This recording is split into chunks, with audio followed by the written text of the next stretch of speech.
When a server at an upscale restaurant is ordered to kick out a little girl in a wheelchair on her birthday, he's forced to face an impossible choice: obey his boss and keep his job, or risk everything to protect a child he's only just met. In the end, he chooses kindness. He not only lets the girl and her mother stay, but even calls his own family to help celebrate her birthday. What happens afterward brings the entire restaurant to tears. Before we continue, tell us what time it is and where you're watching from, subscribe and hype, because tomorrow I've got something extra special for you.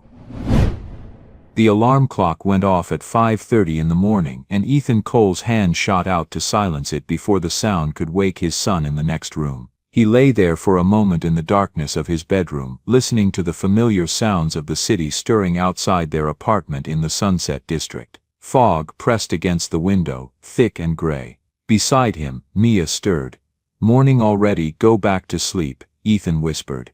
"You just got home 4 hours ago." His wife worked night shifts at St. Mary's Hospital, coming home exhausted just as most of the city was waking up. Dark circles shadowed her eyes, but she smiled at him anyway. "I need to iron your shirt," she said, sitting up. "I can do it, Ethan." She touched his face. "Let me do this. You've got a big day." He did. The people from Sky Group were coming to evaluate the restaurant, and if everything went well, there might finally be a promotion. Shift manager, real management. An extra $800 a month that would change everything for their family. Mia got up and pulled his spare shirt from the closet, setting up the ironing board in the corner of their small bedroom. The apartment wasn't much: 2 bedrooms, a cramped kitchen, a living room where the couch sagged in the middle, but it was theirs. They'd made it a home. Ethan showered quickly and came out to find his shirt pressed and hanging on the door, perfect creases down the sleeves.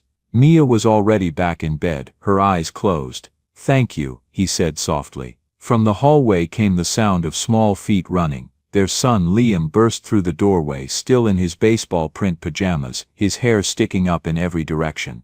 "Dad, you promised." "Promised what, buddy?" "Baseball, after work. You said we'd practice my swing." Liam mimed holding a bat, his face serious. "Coach says I need to work on my follow-through." Ethan knelt down to his son's level. Liam was 8 years old, would be 9 in December, and he lived for baseball. Every wall in his room was covered with posters of Giants players. He slept in a glove some nights. "I remember," Ethan said. "Soon as I get home we'll go to the park. You said that last week." And the week before. The words hit harder than they should have. "I know, I'm sorry, work's been, I know, busy." Liam's shoulders sagged. "It's okay, Dad." But it wasn't okay. Ethan could see it in his son's face, the way he'd learned not to expect too much, the way he'd learned to be disappointed quietly. "This time I mean it," Ethan said. "I promise. Today, right after my shift ends, we're going to the park. You can show me everything Coach taught you." Liam's face brightened. "Really? Really? Okay." Liam threw his arms around Ethan's neck, then ran back to his room, probably to find his glove. Mia opened one eye. "You better keep that promise." "I will," Ethan said. He had to. 20 minutes later, he was in his Honda Civic, the one with the grinding transmission and the check engine light that had been on for 6 months. He couldn't afford to fix it yet, but after the promotion maybe. After the promotion, a lot of things would be different. Traffic was heavy heading downtown, the morning commute crawling along Market Street. Through his windshield, San Francisco rose up in layers, Victorian houses giving way to office towers, the financial district gleaming in the early sun that was just starting to burn through the fog. Ethan had grown up in the Tenderloin, in a studio apartment his mother had worked 3 jobs to afford. She'd cleaned offices at night, waited tables during the day, and somehow still found time to make him dinner and help with homework. She taught him that honest work was nothing to be ashamed of, that how you treated people mattered more than what you had in your bank account. He'd carried those lessons through every job he'd ever held: dishwasher, busboy, line cook, server. Now, at 34, he was so close to something more, something that would let him give Liam the childhood he'd never had. Little league registration fees, new cleats, maybe even a vacation, just a weekend somewhere, but still. Azure Pearl appeared ahead on his right, its Art Deco facade set back from the street behind a small garden of Japanese maples. The morning light caught the curved glass of the tall windows, making the whole building glow. This was where tech executives brought venture capitalists to celebrate funding rounds, where couples spent $500 on anniversary dinners, where the wine list had bottles that cost more than Ethan's monthly rent. For 3 years he'd worked here. 3 years of perfect service, never a complaint, never a mistake. Today couldn't be any different. Ethan parked in the employee lot behind the building and sat for a moment, gathering himself. Through the kitchen's back door, he could see the line cooks already at work, prepping for lunch service. The smell of fresh bread drifted out into the morning air. He checked his reflection in the rearview mirror one more time, straightened his collar, and got out of the car. It was going to be a good day. It had to be. Daniel Hawkins was already at the restaurant when Ethan walked in through the staff entrance at 6:45. He stood near the host station in the front dining room, checking something on his tablet, his posture rigid with the kind of tension that meant trouble for everyone around him. At 41, Daniel looked like someone who'd been born wearing a suit. Today's was charcoal gray, perfectly tailored, probably worth more than Ethan made in a month. His dark hair was gelled back from his forehead, not a strand out of place. Everything about him was precise, controlled, measured. Cole. Daniel looked up from his tablet. "You're early." "Yes, sir." "Good.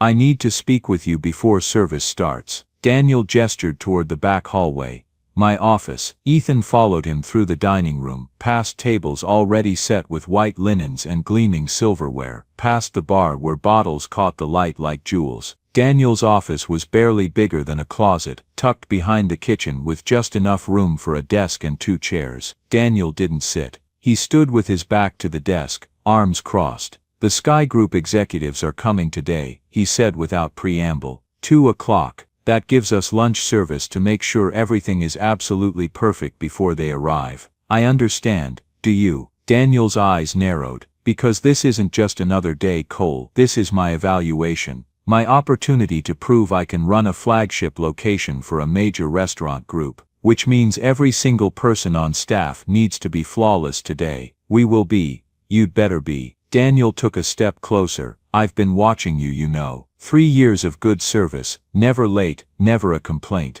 You think that matters today?" Ethan didn't answer. It felt like a trap. "It doesn't," Daniel continued. "Because one mistake, one single mistake in front of those executives, and all that good work means nothing. You understand what I'm saying?" "Yes." "I don't think you do." Daniel's voice dropped lower. "I'm up for regional director. That position comes with a salary you couldn't even imagine. But I only get it if today goes perfectly. So here's what's going to happen. You're going to work your section. You're going to be invisible and efficient. You're going to make sure every single guest in your area has an experience worth writing home about. And you're not going to do anything that draws attention or causes problems. Of course. And if you do," Daniel said, "if you step out of line even once, I will make sure you never work in a restaurant in this city again. Not as your pearl, not anywhere. You'll be lucky to get hired at a food truck. Are we clear?" Ethan's jaw tightened, but he kept his voice even. "Crystal clear." "Good." Daniel checked his watch, a sleek silver thing that probably cost more than Ethan's car. "Lunch service starts in an hour and 15 minutes. Your section is tables 9 through 16. Don't make me regret trusting you with it." Ethan left the office and headed to the staff room to change into his service uniform. His hands shook slightly as he buttoned his vest. 3 years and Daniel still talked to him like he was nothing, like he was disposable. But the promotion would change that. Once Ethan was shift manager, he'd have some authority, some respect. He just had to make it through today. In the kitchen, Marco was already working on prep, his knife flashing as he diced vegetables. "Hey Ethan, big day huh?" "Yeah." Daniel's been on edge all morning. Snapped at 2 servers already and service hasn't even started. He's stressed about the evaluation. He's always stressed. Marco scraped the vegetables into a bowl. "You nervous?" "A little." "Don't be. You're the best server we've got. Those corporate people are going to love this place, and Daniel will get his promotion, and then maybe the rest of us can breathe again." Ethan hoped Marco was right. He clocked in, did a final check of his appearance in the bathroom mirror, and headed out to his section. The dining room was beautiful in the late morning light. Sunlight streamed through the tall windows, painting golden rectangles across the polished hardwood floor. Each table was set perfectly, water glasses gleaming, napkins folded into elegant peaks, small vases with single white roses. This was what Ethan loved about Azure Pearl. Not the prices or the exclusivity, but the attention to detail, the way everything came together to create something beautiful. He checked each table in his section, making sure the settings were perfect, the chairs aligned, everything exactly as it should be. Table 9, Table 10, Table 11, all the way to 16. At 11:15, the hostess unlocked the front doors and Azure Pearl opened for lunch service. The first guests arrived at 11:30, a group of businessmen in suits who ordered immediately and talked in low voices about stock prices. Ethan served them efficiently, refilling water glasses before they were empty, clearing plates the moment they were finished.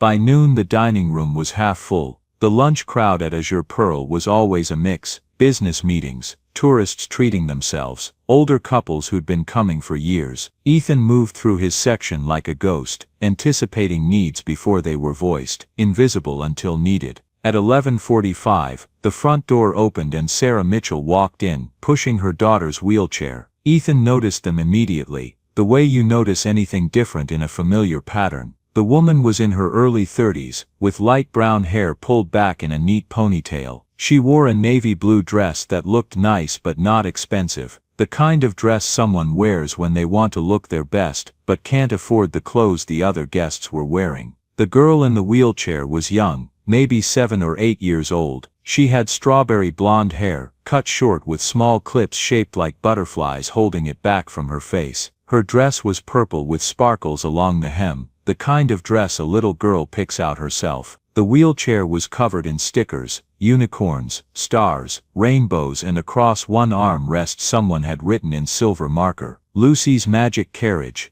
The hostess, a young woman named Jennifer, greeted them with a warm smile. "Welcome to Azure Pearl. Do you have a reservation?" "Yes," Sarah said. Her voice was soft, polite. "Under Mitchell. For 2. Jennifer checked her tablet and nodded.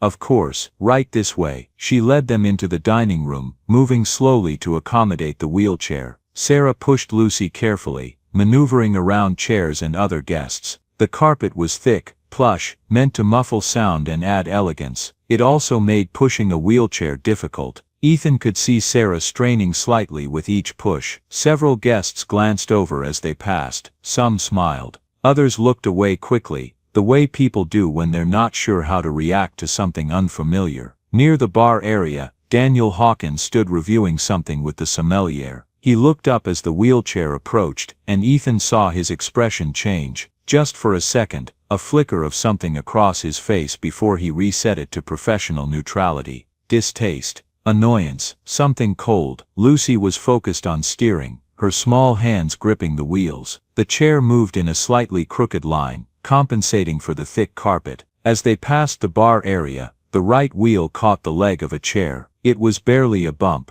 The chair shifted maybe an inch, but it was Daniel's chair. He'd been about to sit down to review the wine list. He stepped back, brushing at his pant leg as if something had soiled it. Lucy looked up immediately, her hazel eyes wide with alarm. "I'm so sorry, sir. I didn't mean to." Sarah had already stopped, her hand flying to her mouth. "I'm so sorry." She's still learning to navigate tight spaces. "It's quite all right," Daniel said. His smile was professional, practiced, completely hollow. No harm done. But Ethan, who was refilling water at table 12, saw Daniel's eyes, saw the tightness around his mouth, saw the way he looked at the wheelchair like it was something that didn't belong here. Jennifer led Sarah and Lucy to table 6, near the windows. It was actually a nice table, good light, view of the small courtyard garden outside. Lucy's wheelchair fit reasonably well at the end, though Sarah had to shift it a few times to get the positioning right.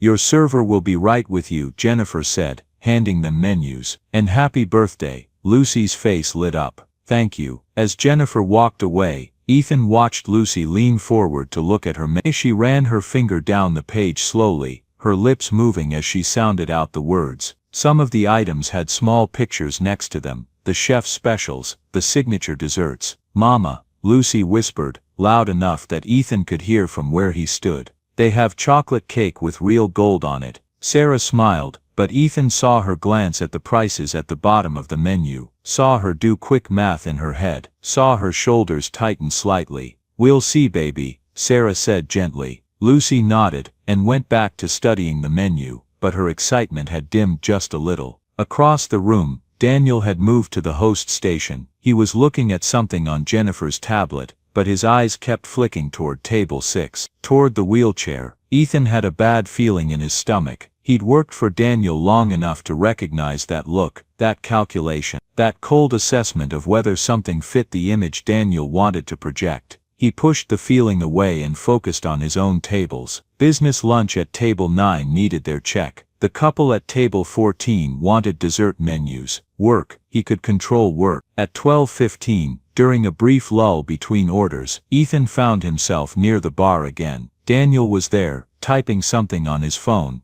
"Mr. Hawkins," Ethan said, "did you need me for something?" Daniel looked up. His eyes moved past Ethan to table 6, where Lucy was showing her mother something in the menu, pointing excitedly. "Not yet," Daniel said quietly, "but I might." "Stay close." The bad feeling in Ethan's stomach got worse. 15 minutes passed. Ethan took orders, delivered food, refilled drinks. The lunch rush was building, more guests arriving, the dining room filling with the pleasant sounds of conversation and clinking silverware. Everything was running smoothly. At table 6, Sarah and Lucy were still looking at menus. Lucy had propped hers up like a book, studying it seriously. She'd point to something, and ask her mother a question, and Sarah would nod or shake her head. They seemed happy, unhurried. Just a mother and daughter enjoying time together. Ethan was delivering entrees to table 13 when he felt a hand on his elbow. "Daniel." His grip was firm, just shy of painful. "Storage room," Daniel said quietly. "Right now."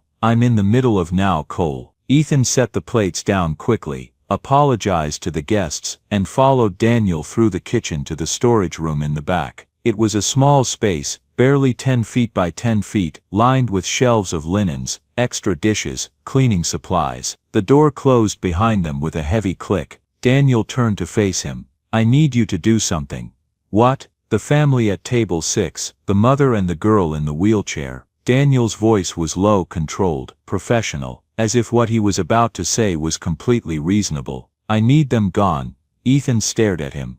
"What?" "Tell them there was a mistake with their reservation. Tell them the table was double booked, that we're overbooked, that there's a private party. I don't care what you tell them, just get them out of the restaurant, before 2 o'clock. They have a reservation," Ethan said slowly. "I saw it on Jennifer's tablet. Their name is in the system, and I'm telling you to remove them." Daniel stepped closer. His breath smelled like coffee and mint. "Look, this isn't personal, it's business. Those Sky Group executives are walking in here in less than 2 hours. They're evaluating every aspect of this restaurant, the food, the service, the atmosphere, the clientele." "The clientele," Ethan repeated. "Yes, the type of guests we attract, the image we project." Daniel's jaw tightened. Azure Pearl caters to a certain demographic, high-end, professional. That's our brand, and when those executives walk through that door, they need to see exactly what they expect to see. "A little girl in a wheelchair," Ethan said. "That's what you don't want them to see. I don't want them to see something that disrupts the flow, that calls attention.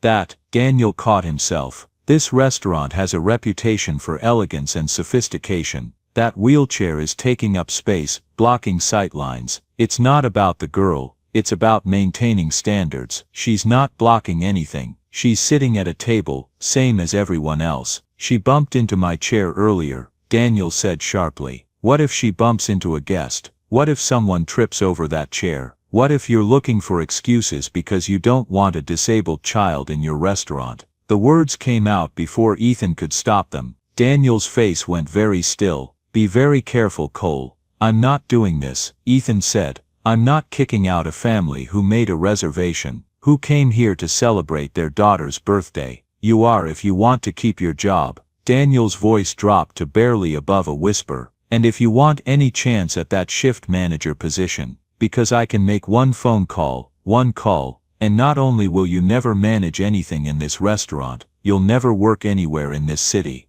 You think other restaurants want to hire someone who was fired from Azure Pearl for insubordination?" Ethan's heart was hammering. He thought about Mia, exhausted from double shifts, about Liam, waiting for his father to keep just one promise, about the $800 a month that would change everything. Just tell them it was a mistake, Daniel said, his tone softening slightly, like he was being reasonable. Tell them we'll give them a gift certificate for another day. Make it painless, they'll understand. These things happen. It's the girl's birthday, then she can celebrate somewhere else. Daniel checked his watch. You have 2 minutes to decide, Cole. Either you handle this professionally, or I find someone who will, and then I fire you for refusing a direct order. Your choice. The storage room felt very small, very hot. Ethan could hear his own breathing, rapid and shallow. Fine, he heard himself say.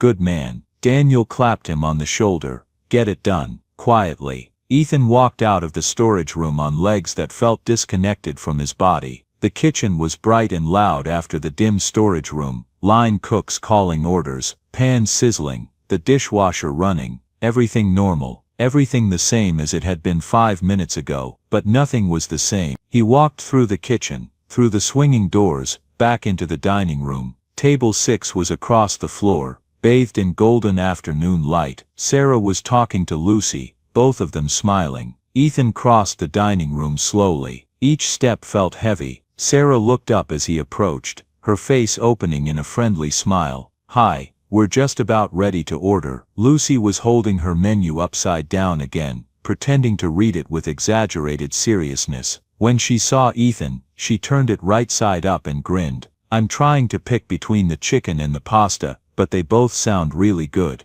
I'm very sorry, Ethan said. The words felt like they were coming from someone else's mouth. But there's been a problem with your reservation. Sarah's smile faded. A problem. The table was. There was a mistake in our system. He couldn't look at Lucy. This table was supposed to be held for another party. But I called 3 days ago, Sarah said. Her voice was still polite, still trying to understand. The person on the phone confirmed it. They sent me an email confirmation. I know and I'm truly sorry, but it's my birthday, Lucy said quietly. Ethan finally looked at her. Her hazel eyes were confused, trying to understand what was happening. I know, sweetie. I'm sorry, but sometimes these things, we can wait, Sarah said quickly. If there's another table, we can wait. We don't mind. Lucy has homework she can work on. Unfortunately, we're going to be fully booked for the rest of the day. I really apologize for the inconvenience. If you'd like, we can give you a gift certificate for another time. It's okay, Mama.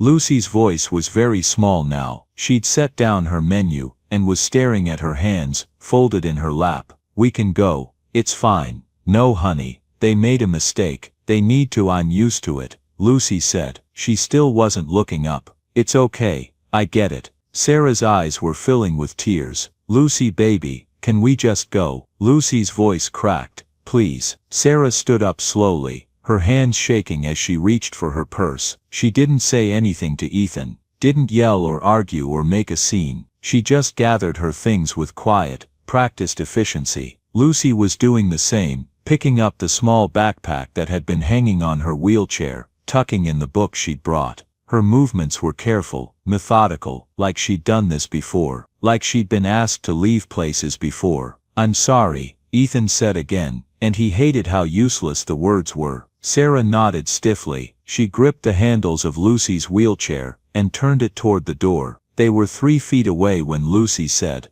very quietly, I told you nobody wants us anywhere nice, Mama. I knew this would happen, and something in Ethan's chest cracked wide open.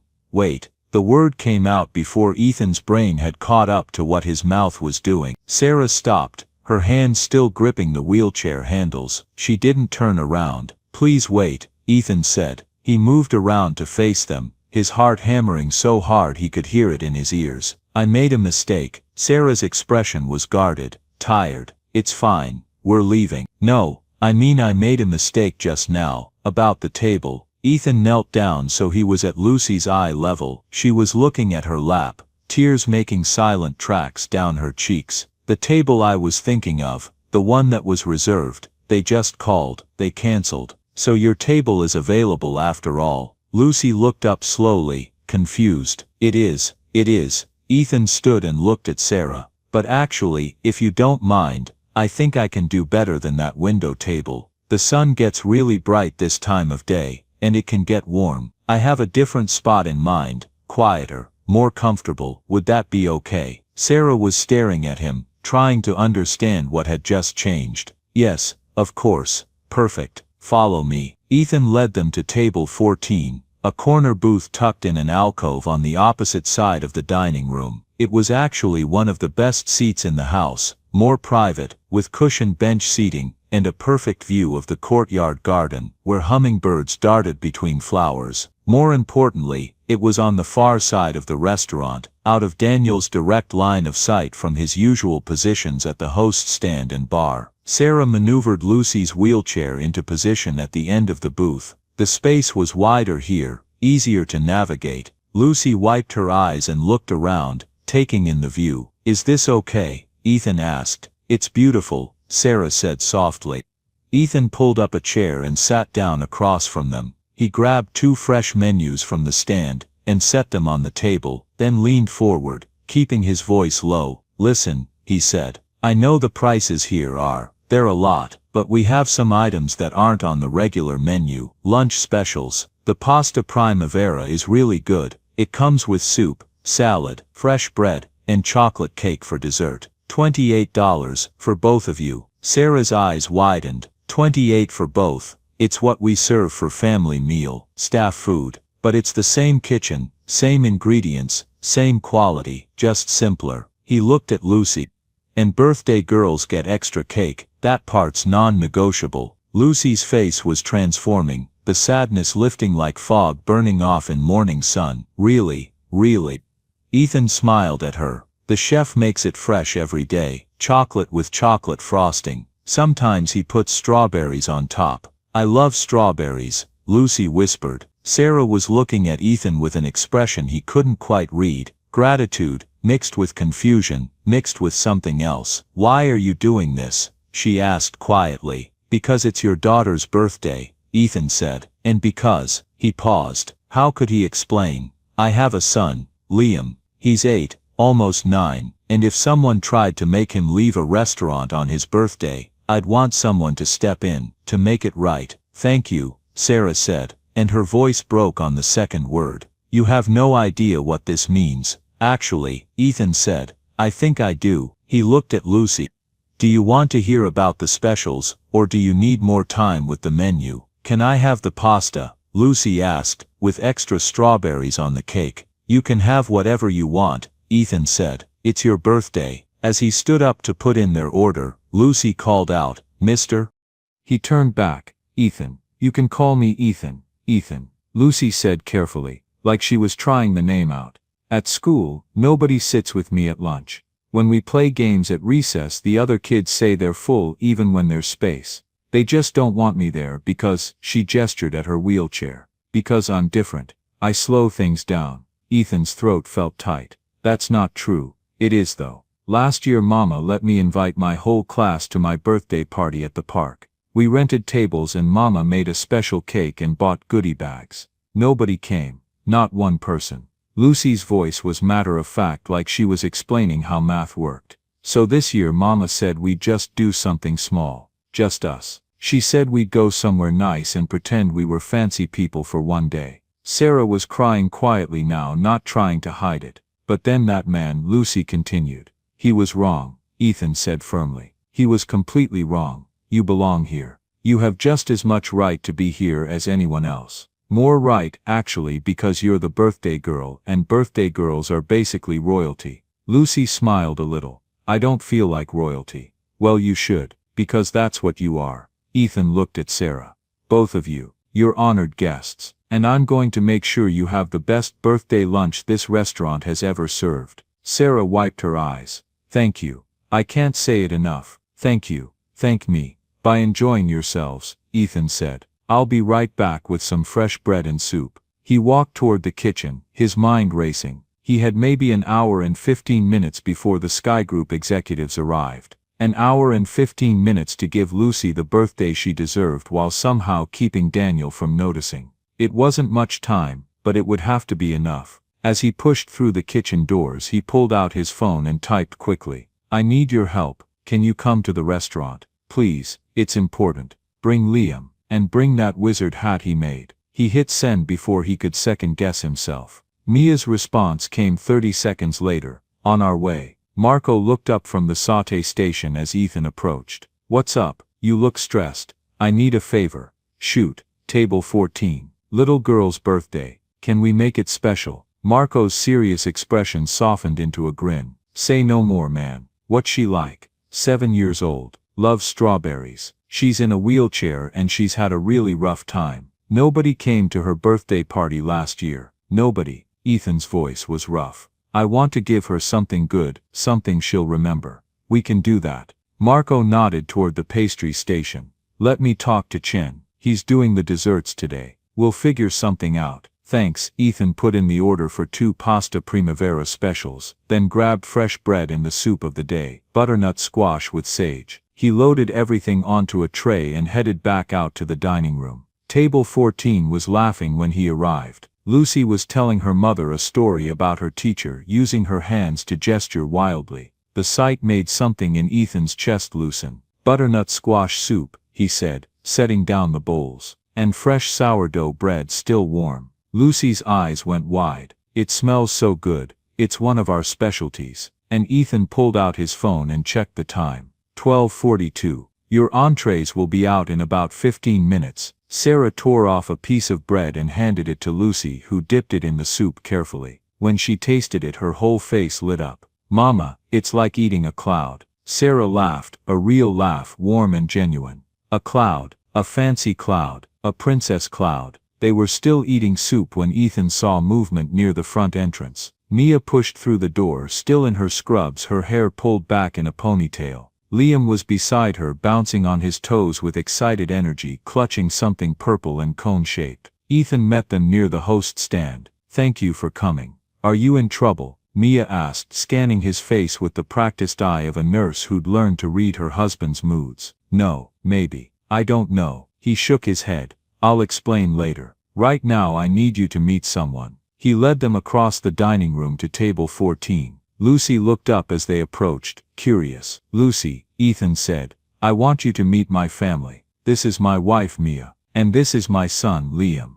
Hi, Lucy said shyly. Liam stepped forward without hesitation, holding out the construction paper hat. It was cone-shaped, made from purple poster board, covered in hand-drawn silver stars and moons. Ribbons in different colors hung from the brim. Red, blue, yellow, green. Some of the stars had glitter on them that caught the light. My dad said it's your birthday, Liam said. I made this hat for my mom for her birthday last month, but she said you should have it. Because you need it for your birthday magic. Lucy stared at the hat. For me? Yeah. Every wizard needs a proper hat. Otherwise the magic doesn't work right. Liam held it out. See, you put it on, and then you can cast better spells. My mom's a nurse, so she needed it for healing spells. But birthday wizards need it for wish-granting spells. Slowly, carefully, Lucy reached out and took the hat. She held it like it was made of glass, turning it to see all the decorations. The glitter sparkled, the ribbons swayed. It's the most beautiful thing I've ever seen, she whispered. Try it on, Liam said. Lucy placed the hat on her head. It was a little big, but the ribbons helped hold it in place. She looked up at her mother with shining eyes. How do I look? Sarah's hand was pressed to her mouth. She nodded, unable to speak. Like a wizard, Liam said seriously. Like the best wizard in the whole restaurant. Lucy touched the brim of the hat carefully, like she was afraid it might disappear. Thank you. I've never had anything this special before. Can I sit with you? Liam asked, already pulling up a chair. I want to hear about your magic. Do you know any good spells? My favorite is the one where you can make objects float. Lucy's eyes lit up. I love that one, but I also really like the spell where you can talk to animals. Oh yeah, that's a good one too. What kind of animal would you talk to? Hummingbirds. They're so fast and pretty. They launched into an intense discussion about magic, which spells were most useful, whether dragons were real, what kind of wand was best. Liam didn't seem to notice or care about the wheelchair at all. He was just talking to another kid who loved the same things he did. Mia pulled Ethan aside. What's going on? He explained quickly, keeping his voice low. Daniel's order, the near ejection, his decision to seat them anyway. With each word, Mia's expression grew more concerned. "So you directly disobeyed your boss," she said when he finished. "Yes, and he could fire you." "Yes, and we need this job. We need the promotion even more." "I know." Mia looked over at the table where Lucy and Liam were now drawing on a napkin, creating what looked like a map of a magical kingdom. Lucy was smiling so wide it looked like her face might split. "You did the right thing," Mia said softly. "Whatever happens, you did the right thing." Ethan squeezed her hand. "I should get back to work. Can you stay for a bit?" "Just until." "We'll stay as long as you need," Mia said. At table 9, a businessman was trying to catch Ethan's attention. At table 11, a couple needed their check. He squeezed Mia's hand once more and went back to work. 15 minutes later, Marco emerged from the kitchen carrying 2 plates. But these weren't the simple pasta dishes Ethan had ordered. These were works of art. Pasta primavera, with vegetables arranged in rainbow patterns, garnished with fresh herbs and edible flowers, the whole thing presented like something from a fine dining magazine. Behind Marco came Chen, the pastry chef, carrying a small cake. It was round, maybe 6 inches across, covered in chocolate frosting with fresh strawberries arranged in a circle on top. 7 candles were pressed into the frosting, their flames dancing. "Special delivery for the birthday wizard," Marco announced. The effect was immediate. Guests at nearby tables looked over, smiling. A woman at table 10 said something to her companion and pointed. Marco set down the pasta with a flourish. "Made special for a very special guest." Chen placed the cake beside Lucy's plate. "Can't have a birthday without a proper cake." Lucy stared at the food, then at the cake, then up at Marco and Chen. "Is this all for me?" "All for you," Marco confirmed. "But you have to eat the pasta before the cake." "Chef's orders." The couple at table 10 stood up and walked over. The woman was in her 60s, wearing pearls and a kind smile. "Excuse me," she said to Lucy. "I couldn't help but notice it's your birthday." Lucy nodded, touching her wizard hat self-consciously. "Well, happy birthday from table 10, the woman said. "You wear that hat beautifully, like a real wizard." She returned to her table, and Ethan saw her say something to her husband. They both raised their water glasses in a small toast toward Lucy. Then a businessman at table 12 waved down a server.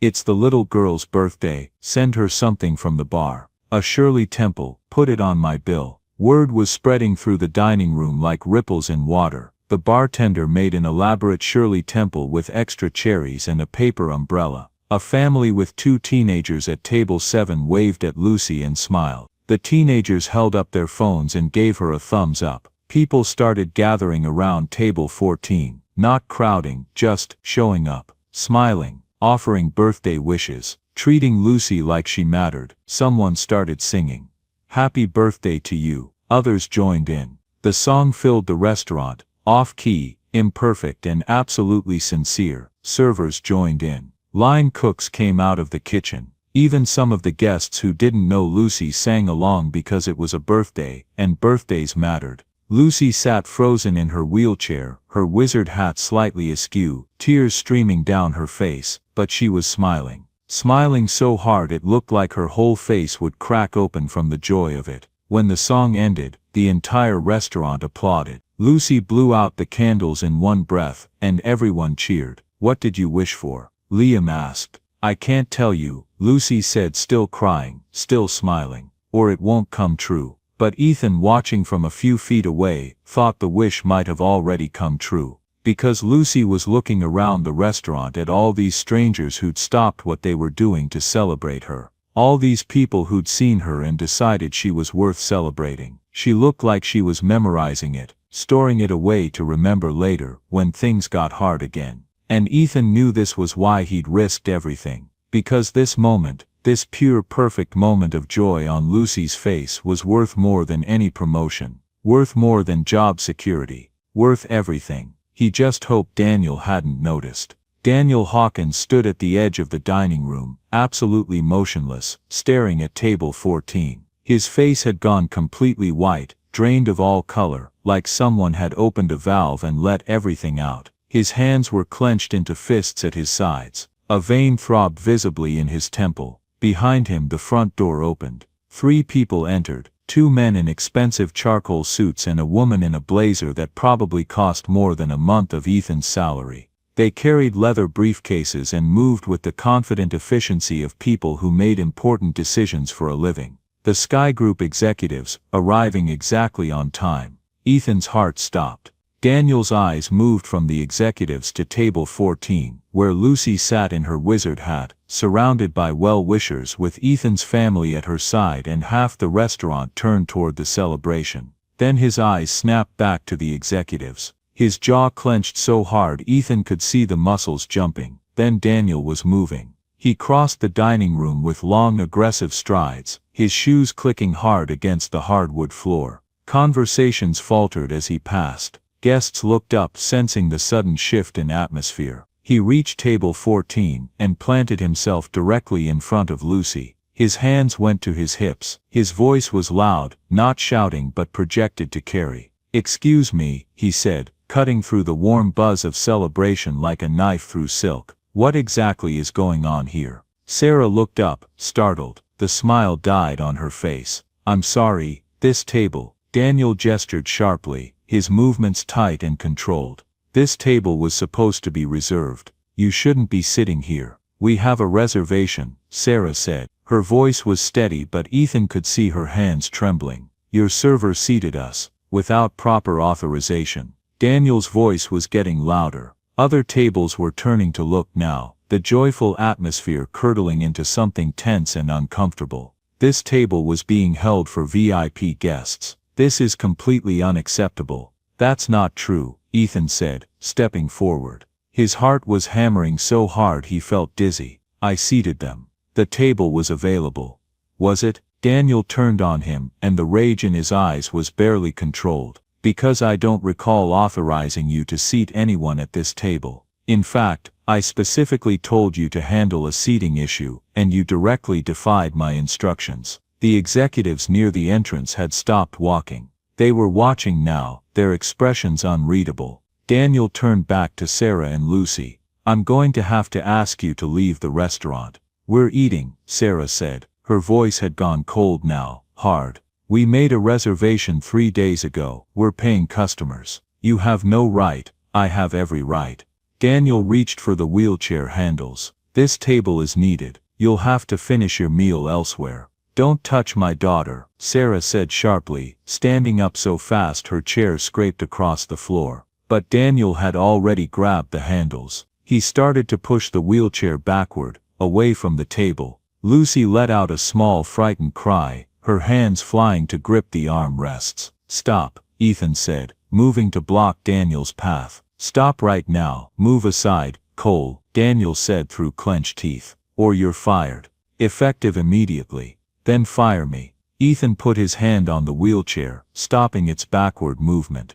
"But you're not touching this child again." The entire restaurant had gone silent. Even the kitchen sounds seemed to have stopped. Every eye in the room was on them. Daniel's face was deep red, now, mottled with rage. His voice dropped to a venomous hiss. "Do you have any idea what you're throwing away? Your job, your career, your future. For what? For some random kid in a wheelchair who wandered in off the street." "That random kid," Ethan said quietly, "has a name. It's Lucy, and today is her birthday." "I don't care if it's Christmas," Daniel spat. "She doesn't belong here. Look at her, look at that ridiculous hat, that wheelchair taking up half the dining room. This is Azure Pearl. We cater to a certain type of clientele. We maintain standards, and this," he gestured at Lucy with disgust. "This is not the image we present to our guests." Lucy had started crying. Not loud, heaving sobs but quiet tears that somehow hurt worse.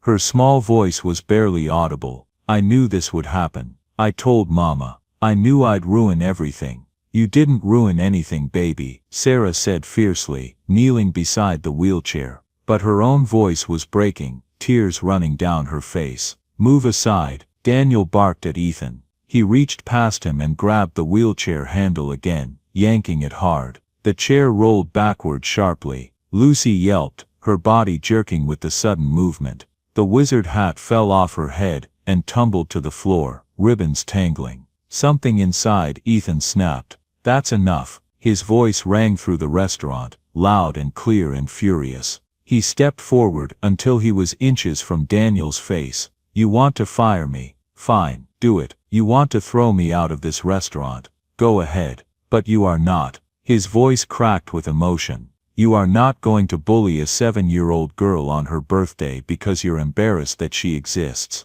Daniel's mouth opened and closed, but for a moment no sound came out. She hasn't done anything wrong. Ethan continued, his voice shaking. She made a reservation. She came here with her mother to celebrate her birthday. She's been nothing but polite and grateful for everything.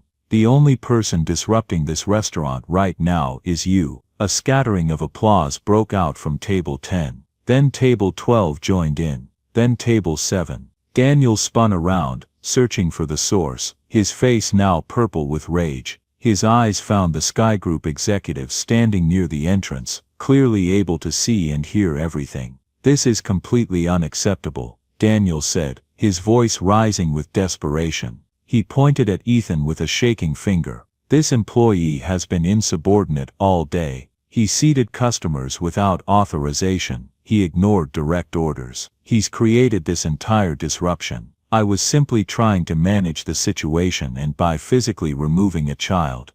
The woman in the charcoal blazer spoke for the first time. Her voice was cool, precise, each word clipped. That's how you manage situations. That's not, this was a misunderstanding. Daniel was sweating now, dark patches spreading under his arms. The table was supposed to be reserved for whom? The woman walked forward slowly, her heels clicking on the floor. She moved like someone used to being listened to. Because I was informed that Azure Pearl prides itself on exemplary customer service, on creating a welcoming atmosphere for all guests. Was I misinformed? She stopped directly in front of table 14 and looked down at Lucy, who had gone very quiet, very small in her wheelchair. The wizard hat still lay on the floor where it had fallen, one ribbon torn. Hello, the woman said gently, kneeling down. I'm Catherine Ross, I work with Sky Group, the company that's evaluating this restaurant. What's your name? Lucy, the girl whispered. It's your birthday today, Lucy. Lucy nodded, not trusting her voice. Happy birthday. Catherine smiled, then stood and turned back to Daniel. Her smile disappeared like a door slamming shut. And you were trying to remove her because.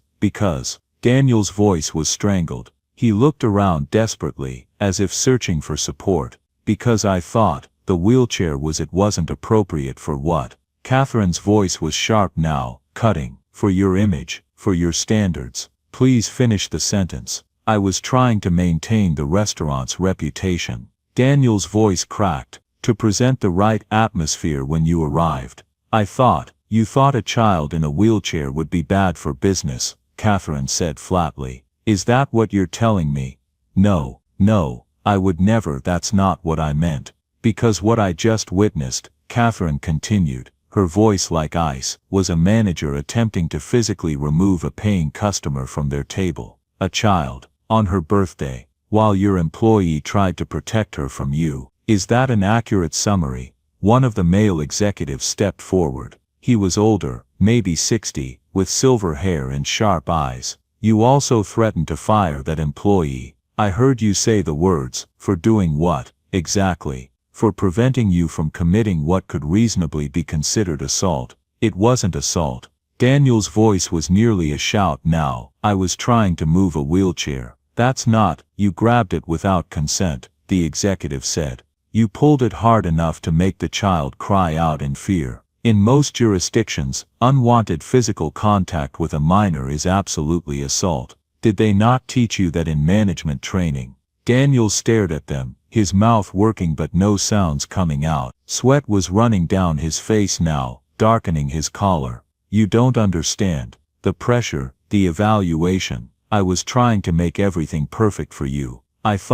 You thought we'd be impressed by discrimination. Catherine shook her head slowly. You thought we'd applaud you for ejecting a disabled child. Mr. Hawkins, Sky Group evaluates restaurants based on food quality, operational efficiency, and corporate values. Our values include inclusivity, dignity and respect for all guests. What you just demonstrated is the exact opposite of everything we stand for. But, Daniel looked around wildly. Some of the guests were filming on their phones now, others were shaking their heads, a few were actually clapping.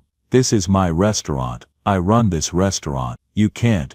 You don't run anything, came a new voice from behind them. Everyone turned. An older man had entered through the kitchen, silver-haired, wearing a navy suit, his face carved with deep lines that spoke of long years in the restaurant business. Victor Grant, owner of Azure Pearl. Ethan recognized him immediately, though he'd only met him once, briefly, at a holiday party 2 years ago. Mr. Grant, Daniel said, and relief flooded his voice. Thank God you're here. There's been a terrible misunderstanding. This employee, I saw everything, Victor said quietly. He walked past Daniel without looking at him, and approached table 14. He knelt down in front of Lucy, just as Ethan had done, just as Catherine had done. Young lady, I am so very sorry for what just happened. This is my restaurant, and what occurred here is completely unacceptable. Can you tell me your name? Lucy, she whispered.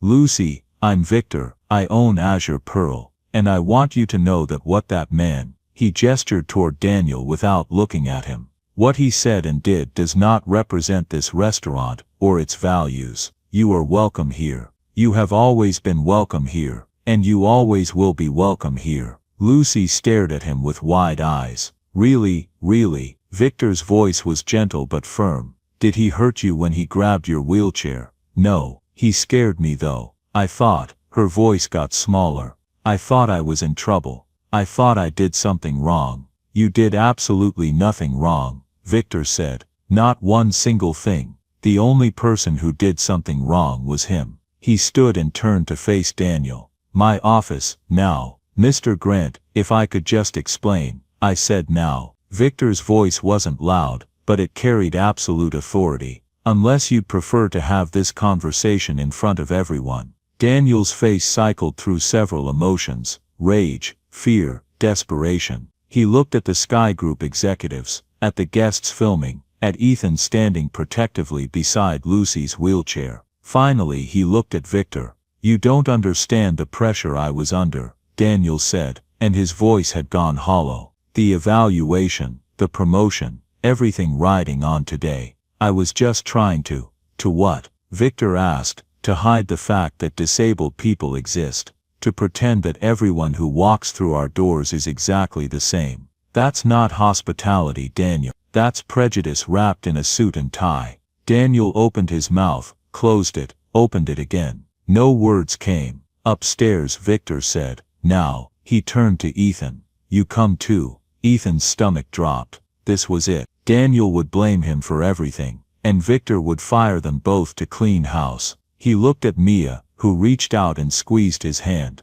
It'll be okay, she whispered, though her eyes were worried. Liam had picked up Lucy's wizard hat from the floor. He carefully straightened the bent ribbons and placed it back on her head. You're still a wizard, he told her seriously. Bad guys can't take that away. Lucy managed a weak smile. Ethan followed Victor and Daniel toward the back stairs, his legs feeling like they belonged to someone else. Behind him he could hear Catherine Ross speaking to Sarah in a low, apologetic voice. He could hear the dining room slowly returning to life, conversations resuming, though quieter now. He'd just thrown away everything for a little girl he'd met 2 hours ago. But as he climbed the stairs behind Victor Grant, he couldn't bring himself to regret it. Victor Grant's office was larger than Daniel's cramped space but still intimate, maybe 15 feet by 20 feet, with tall windows overlooking the street. The walls were lined with photographs spanning decades, the restaurant on opening day, celebrity visitors, award ceremonies, staff celebrations. A massive desk dominated the center, its surface covered with neat stacks of paperwork and a laptop that looked out of place among the vintage photographs. Daniel stood in the center of the room, his arms crossed defensively over his chest. Ethan stood near the door, trying not to look as terrified as he felt. The 3 Sky Group executives filed in last, Catherine Ross, followed by the 2 men. One closed the door with a soft click that sounded thunderous in the sudden silence. Victor walked behind his desk, but didn't sit. He placed his hands flat on the surface and leaned forward, his eyes fixed on Daniel. "Explain," he said quietly. "Explain to me what I just witnessed in my dining room." "What you witnessed," Daniel said, his voice tight and defensive, "was me trying to manage a difficult situation. Ethan seated customers without following proper protocol. I attempted to correct the situation, and he refused to comply with a direct order. That's insubordination. That's grounds for termination." "The situation being a child's birthday celebration," Victor said. His voice remained calm, level, but something cold lurked beneath the surface. "The situation being," Daniel stopped, recalculated. His hands moved in sharp, frustrated gestures. "Look, we have protocols for a reason. That table has always been reserved for walk-in VIPs. That's been standard operating procedure since before Ethan even started working here." "No, it hasn't," Ethan said. His voice came out steadier than he expected. "We've never had that policy. Any guest with a reservation can sit anywhere in the restaurant that's available." "That's not for you to decide," Daniel snapped, spinning to face him. "I'm the manager. I make operational decisions. You're just a server. You don't understand the complexities of running a high-end establishment." "Then explain them," Victor said, drawing Daniel's attention back. "Because I've run this establishment for 23 years, and I'm having trouble understanding too." Daniel took a breath, trying to compose himself. When he spoke again, his voice was more controlled, more professional. "The Sky Group executives were arriving for an evaluation. I wanted everything to be perfect. The right atmosphere, the right presentation, the right image." Catherine Ross finished. She was leaning against the wall, her arms crossed. "You wanted the right image, which didn't include a disabled child. Is that accurate?" "I didn't say that. You didn't have to." Catherine's voice was sharp. "Your actions spoke clearly enough. You saw a child in a wheelchair, decided she didn't fit your aesthetic vision, and tried to remove her from the premises. Then you threatened to fire the employee who prevented you from doing so. That's not." Daniel's face was flushing red again. "You're twisting what happened. I was managing operational flow. The wheelchair was creating access issues, blocking sightlines, taking up valuable floor space during peak hours. She was sitting at a table," Ethan interrupted, "like every other guest. She wasn't blocking anything." "You don't get to interrupt me." Daniel's voice rose sharply. "You're a subordinate employee. You don't have the authority to question my decisions or the expertise to understand my reasoning." "Then help me understand," Victor said, his voice still dangerously quiet. "Because from where I'm standing, your reasoning looks like discrimination. It's not discrimination to maintain standards." Daniel's control was slipping now, his voice getting louder with each word. "This is Azure Pearl. We cater to a specific clientele, high-end professionals, business executives, people who expect a certain level of service and atmosphere. That's our brand. That's what makes us successful. And when corporate evaluators walk through that door, they need to see exactly what they expect to see." "Which is what?" Victor asked. "A restaurant where only certain people are welcome. A restaurant that looks successful." Daniel was nearly shouting now. "Professional, elegant, aspirational. Not," he caught himself but too late. "Not what?" Catherine said. "Finish the sentence." Daniel's jaw worked. He looked around the room desperately, as if searching for support he knew he wouldn't find. "Not complicated," he finally said. "Not situations that draw attention or create problems.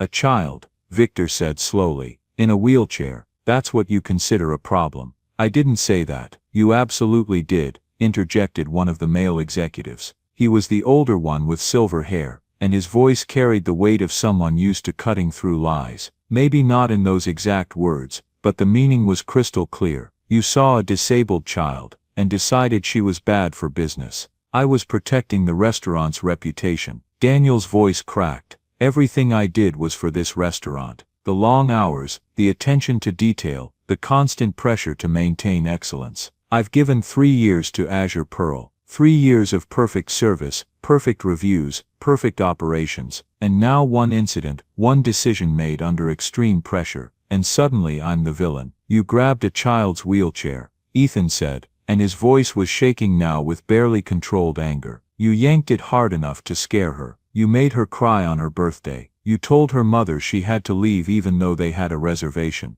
And when I tried to stop you, you threatened to destroy my career. He took a step forward. So yes, Daniel, in this situation you are absolutely the villain. You don't understand what it's like. Daniel spun to face him, his face contorted with rage and something else, something that looked almost like desperation. You don't understand the pressure of management, of trying to prove yourself worthy of promotion, of knowing that everything rides on one evaluation. I was trying to make this restaurant look perfect for them. He gestured at the executives. I was trying to show that I could handle a flagship location, that I deserved regional director. Everything I did was calculated to achieve that goal. By discriminating against a disabled child, Catherine said flatly. That was your strategy for impressing us. It wasn't discrimination. Daniel's hands were shaking now. It was operational management, making difficult decisions about resource allocation and customer experience optimization. That's what managers do. That's what leaders do. They make hard choices that servers like Ethan could never understand.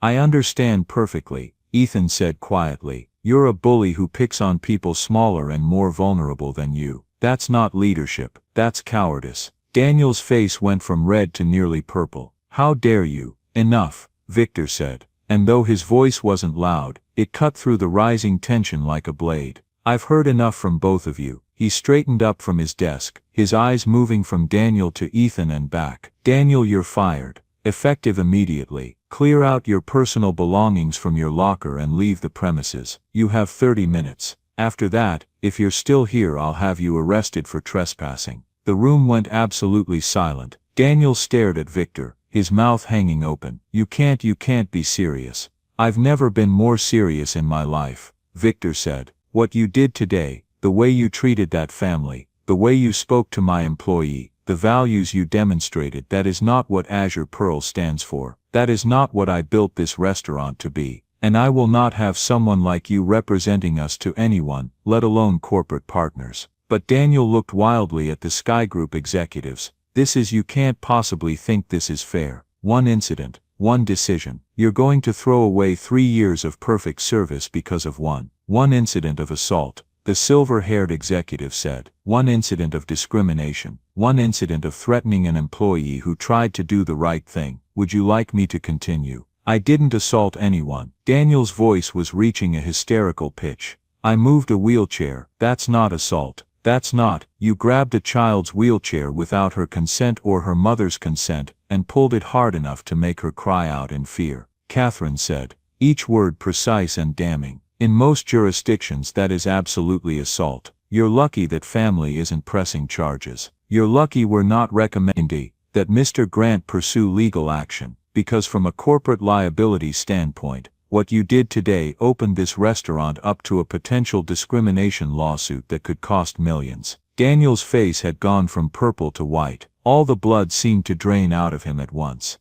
I was trying to. Everything I did was for. His voice trailed off into nothing. Was for yourself, Victor finished quietly. Not for the restaurant, not for our guests, for your own ambition and your own narrow vision of what success looks like. And that's exactly why you don't deserve to work here. Daniel stood there for a long moment, swaying slightly like he might fall over. Then his eyes landed on Ethan, and the hatred there was so intense it was almost physical. This is your fault, he said, his voice low and venomous. All of this is your fault. You ruined everything. You destroyed my career, my reputation, my future. For what? For some random kid you didn't even know. Was it worth it, Cole? Was it worth throwing away everything? Ethan met his eyes steadily. Yes, he said simply. It was. Daniel stared at him for another few seconds, his jaw working. Then he turned and walked to the door, yanked it open hard enough that it banged against the wall, and disappeared down the stairs. His footsteps echoed, getting fainter, until they heard the bang of the back exit slamming shut. The office was quiet for a long moment. Finally, Victor sank into his chair with a heavy sigh. He suddenly looked much older, the lines in his face deeper. Catherine, I apologize that your first evaluation visit had to include that. Don't apologize, Catherine said. She pushed off from the wall and walked to Victor's desk. What we witnessed today told us more about Azure Pearl than a dozen staged evaluations could have. Not the incident itself, that could happen anywhere, but your response to it, the way you handled it. That's what matters. She's right, the silver-haired executive said. We saw a manager reveal his true character under pressure. More importantly, we saw an employee risk his job to protect a vulnerable guest. We saw an owner who didn't hesitate to do the right thing even when it hurt. Those are the values Sky Group wants to partner with. Victor nodded slowly, then turned his attention to Ethan. How long have you worked here? 3 years, Ethan said. His heart was still racing. He had no idea if he still had a job or if he was about to be fired too. And how long have you been asking about the shift manager position? About 6 months. Why didn't I know about that? Victor frowned. Who handles internal promotion requests? Daniel did, Ethan said quietly. Victor closed his eyes briefly. Of course he did. He opened them again and stood up, extending his hand across the desk. Consider yourself promoted, effective immediately. You're the new shift manager of Azure Pearl. We'll discuss salary and benefits tomorrow, but I promise you it's a significant increase. Ethan stared at him.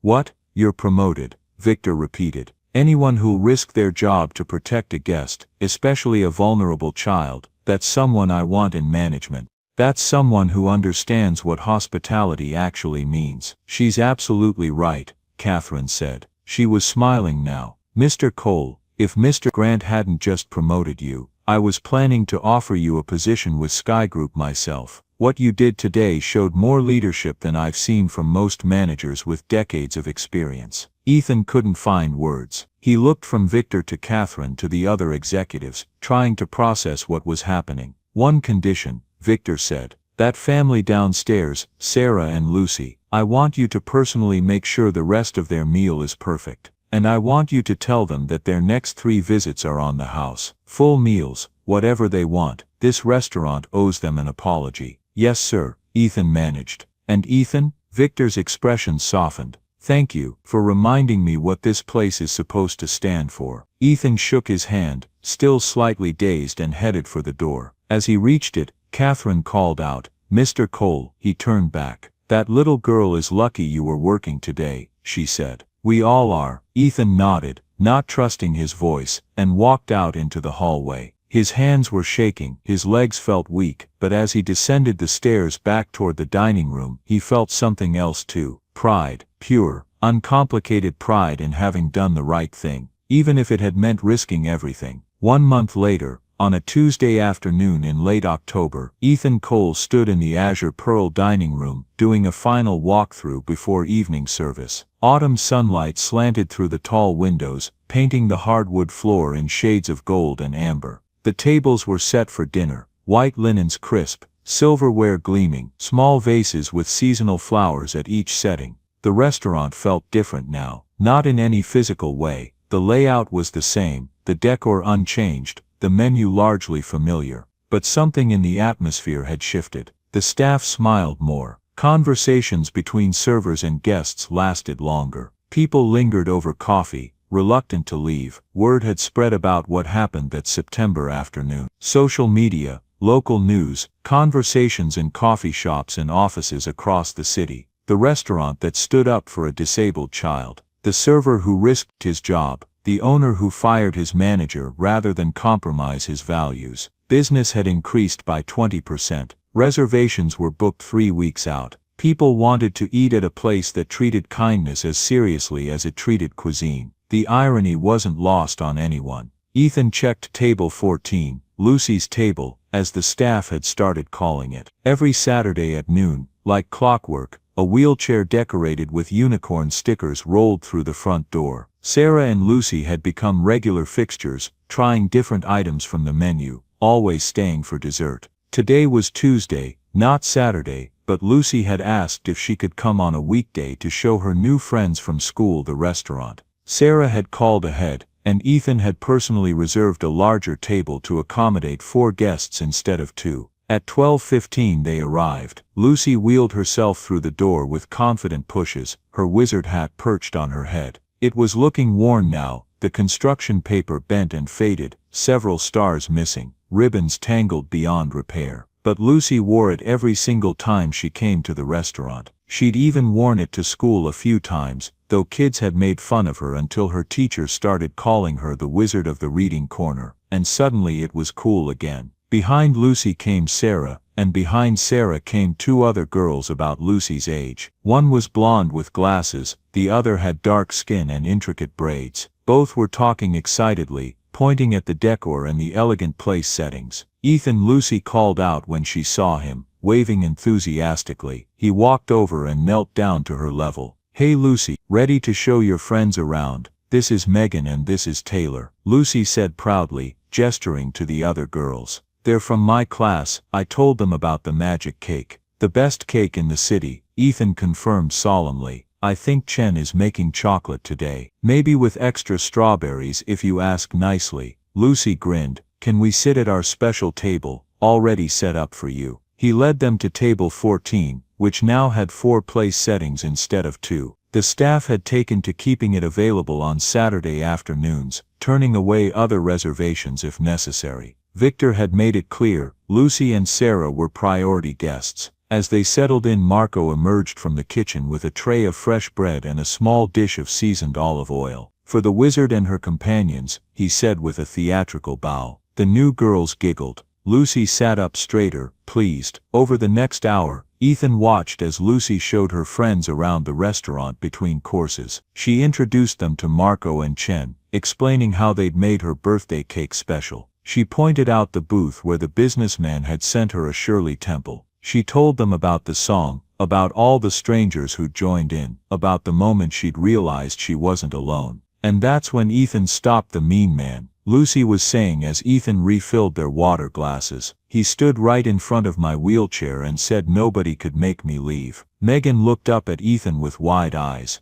"You're a real hero." Ethan felt his face heat. "I just did what anyone would do." "No," Sarah said quietly. She'd been mostly silent during the meal, letting Lucy have her moment. "You did what most people wouldn't do, and we'll never forget it." At 2:30, after the girls had finished their desserts and were getting ready to leave, Victor Grant appeared at Ethan's elbow. "Got a minute?" he asked. They stepped away to a quiet corner near the bar. Victor looked at him with an expression Ethan couldn't quite read. "The Sky Group acquisition finalized last week," Victor said. "We're officially part of their restaurant portfolio now." Ethan nodded. He'd known this was coming. The deal had been in the works since the evaluation day. "As part of the expansion plan," Victor continued, "they want to open a new location. Similar concept to Azure Pearl but with more accessible pricing. A place where families like Sarah and Lucy's can afford to come regularly, not just for special occasions. They're thinking Oakland, maybe Temescal District."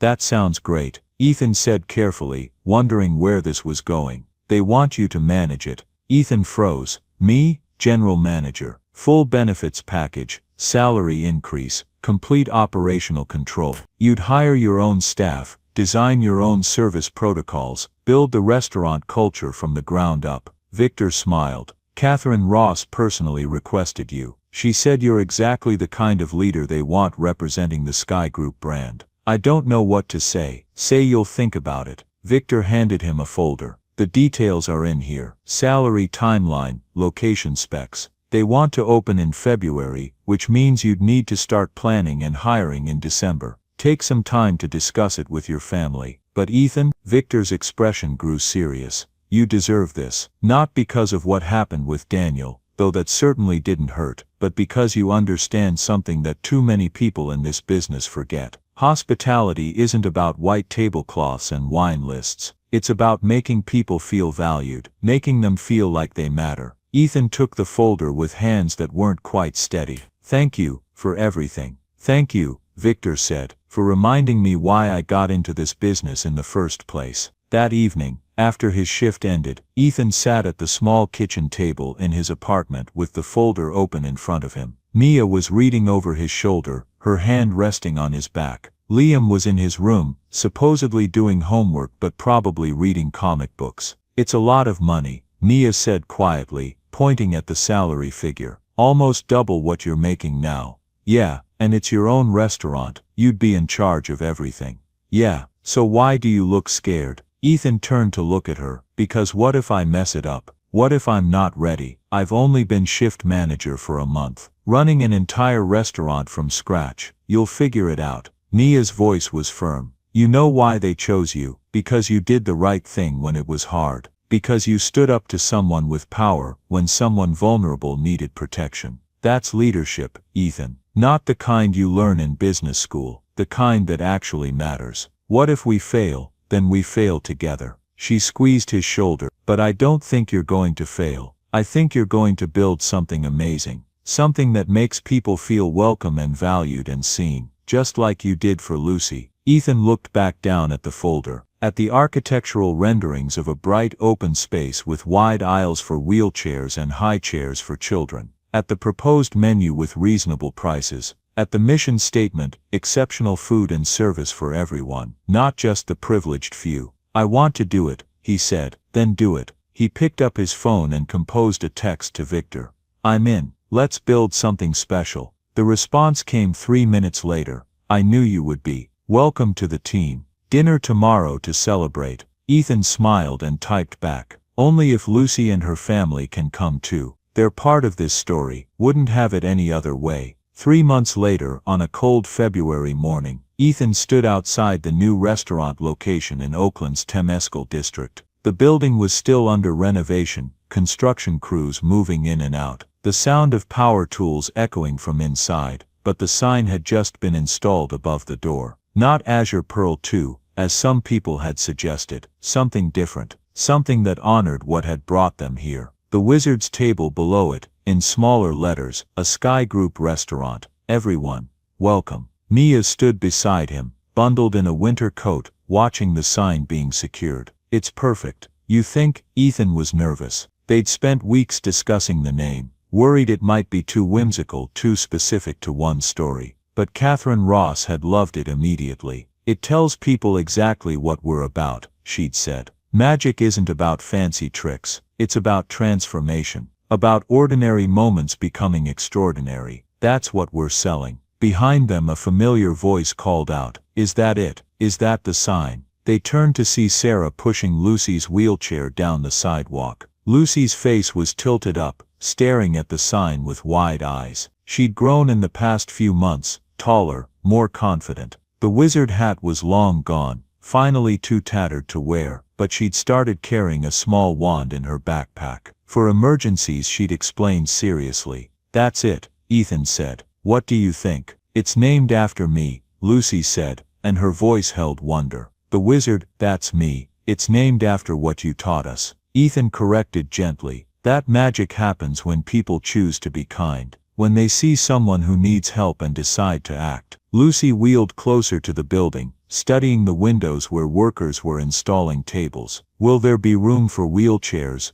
Every table is wheelchair accessible. Ethan said. Wide aisles, adjustable table heights, automatic doors, and the bathroom has a lift. We worked with a disability access consultant to make sure everything was perfect. Sarah had tears in her eyes. You're really doing this. You're really building a restaurant that's designed for people like Lucy from the start. Not just people like Lucy, Mia said. For everyone who's ever felt like they didn't belong somewhere, like they weren't welcome. That's what the Wizard's table is about. Through the window, Ethan could see the first tables being set up. They were different from Azure Pearl's elegant formality, bright colors, mismatched chairs that were all comfortable in their own way. Centerpieces made by local artists. There were booths with extra-wide seating, high tops with adjustable stools, community tables where strangers could share space. The kitchen was visible through a large pass-through window, so diners could watch their food being prepared. Marco had agreed to come over as head chef, bringing 2 line cooks with him. Chen was designing the dessert menu, with a special section called the Birthday Collection that included affordable options for families celebrating. When do you open? Sarah asked. March 1st, Ethan said. 3 weeks. The interior is almost done. We're hiring staff now, and we start test dinners next week. He looked at Lucy. We were hoping you and your family would be our first official guests. Opening night. Front and center. Lucy's face lit up like someone had turned on a spotlight inside her. Really,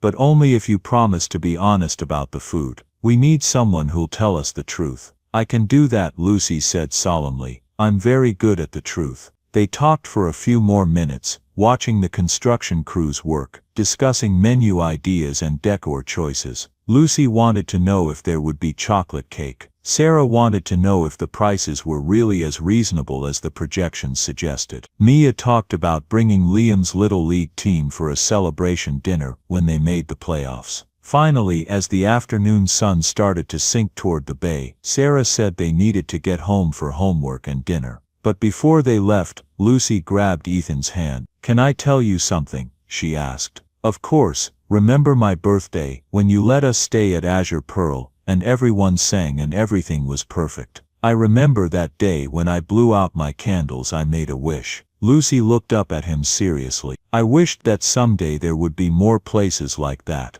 where kids like me didn't have to be scared about whether we'd be welcome, where our families could just exist without people staring or being mean." Ethan knelt down so he was at her level. "That's a pretty good wish. And now you're making it come true." Lucy gestured at the building behind them. "You're building my wish. We're building it together," Ethan said. His voice was rough with emotion. "You showed us why it mattered. You taught us what real magic looks like." Lucy thought about that for a moment, then smiled. "Magic isn't about fixing things that are broken. It's about showing people that they were never broken in the first place. That's what you did for me. You didn't try to make me different or better. You just made space for me exactly as I am." Sarah was crying openly now. "When did you get so wise?" she asked her daughter. "I've always been wise," Lucy said, matter-of-factly. "People just usually don't listen to kids in wheelchairs." They said their goodbyes and headed down the street, Lucy's wheelchair navigating the uneven sidewalk with practiced ease. Ethan watched them until they turned the corner and disappeared. "She's right, you know," Mia said quietly.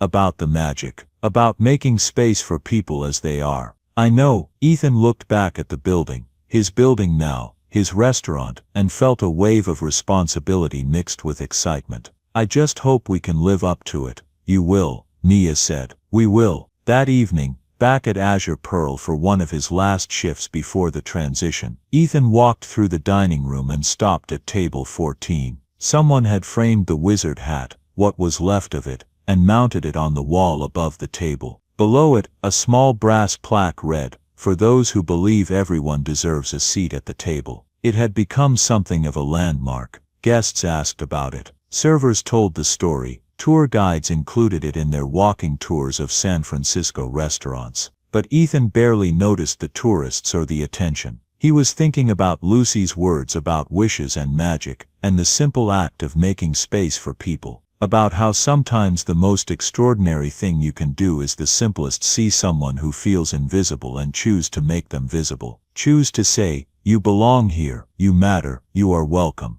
The restaurant industry had always talked about hospitality like it was about luxury or service or culinary excellence. But Ethan had learned something different. Real hospitality was about dignity, about treating every human being like they had inherent worth. About building spaces where everyone, not just the wealthy, not just the able-bodied, not just the privileged, could experience something beautiful. That was the magic Lucy had taught him. And that was what he would build at the wizard's table. Not just a restaurant, a statement, a promise. A place where the answer to "Do I belong here?" would always be yes. 3 weeks later, the wizard's table opened its doors. Lucy and her family were the first guests, seated at a round table in the center of the room where everyone could see them. The meal was perfect, the room was full, and when Lucy blew out her candles on a towering chocolate strawberry cake, the entire restaurant sang. And in that moment, surrounded by strangers who'd become friends, Lucy understood what real magic was. It wasn't about wands or spells or wishes on candles. It was about people choosing again and again to be kind, to be brave, to make space for those who needed it most. That was the magic that changed everything.